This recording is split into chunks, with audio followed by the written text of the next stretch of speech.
soo dhawaada maanta wadanka labaad aan ka hadli doono xaqiiqooyinkiisa waa Bulgaria ama Bulgaria hadda u taqaanid marka suuqan waxaan suuq aad u soo hormariya waxyaalaha cajiibka ah aan ku arkay kamid tahay marka afka hore ka soo qabtay Bulgaria horta waxay dhacdaa maxaa la dhahaa Yurub ay dhacdaa waxay xuduudo la leedahay Turkiga Romania Greece ay xuduudo la leedahay luqadda looga hadlana waa isla luqadda wadanka magaca wadanka ay wadataa waa Bulgarian marka diintiisa luqadda marka inta badan dadka taas ay ku hadlaan oo waxaa jira aqaliyad dadka wadanka dega sida Turki aqaliyad ah Romanian oo aqaliyad ah oo maxaa laga tira badan yahay deegaankooda meesha ku yariin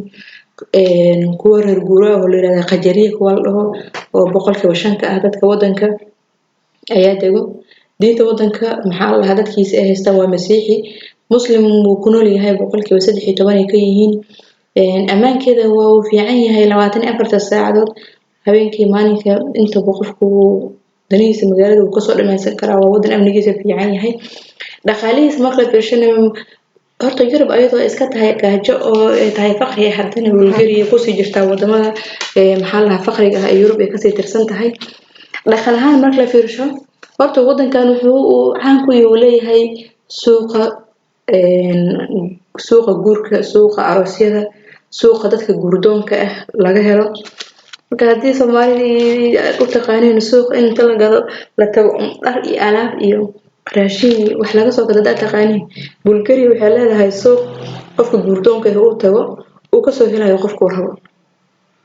marka suuqan qarniyo ka hor soo bilaawday boqolka sano ugu dambeysay suuq shaqeeyayo ahaa marka suuqan maxaa la aasaasay qoleel yira qajariye la dhaho qajariyada marka waa dad reer guuraa ah inta badan hal wadan hadda leeyihiin maanta wadankaasi degan yahay dhihi kara maxaa la ku yihiin majority ku leeyihiin ma jiro laakiin inta badan wadamada adduunka way ku faafsan yihiin sida Latin America oo kale oo Mexico kamid tahay oo kale way degan marka dad reer guuraa ah oo dunida dhan ku faafsan oo meel arka degan marka qajariyadana marka waxay ku tahay wadanka aqaliyad ku yihiin boqolkiiba 5 ka yihiin oo looga tir badan yahay marka si farcoodi uusan u dhiman dad tiijir u noqdaan ayaga isguursado wadankeena ku firirsan yihiin hal meel ma degan kala siyaal la yiraahdo wadanka ku firirsan yihiin marka waxay sameeyaan dadkan si dhaqankooda uusan u dhimin u dawr go'in ayaga isguursaday ba uu galo inay gabartooda wiilkooda oo banaanka ka soo guursado maadaama wadanka ku kala firirsan yihiin aysan is aqoonin waxay sameeyaan suuq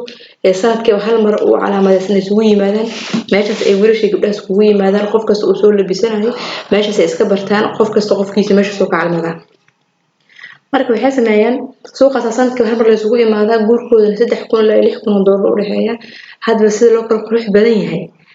waxaa loo kala qaalisan yahay laga qurux badnaan waa adii cid lacag iyo in maxaa la amaanta hada dhacday aragtid laga qurux badnaan waa sida loo kala qurux badan yahay gabdhahan u kala lacag badan yihiin marka dadkan waa dad oo maxaa la farsamada gacanta yaqaano biraha iyo tumaano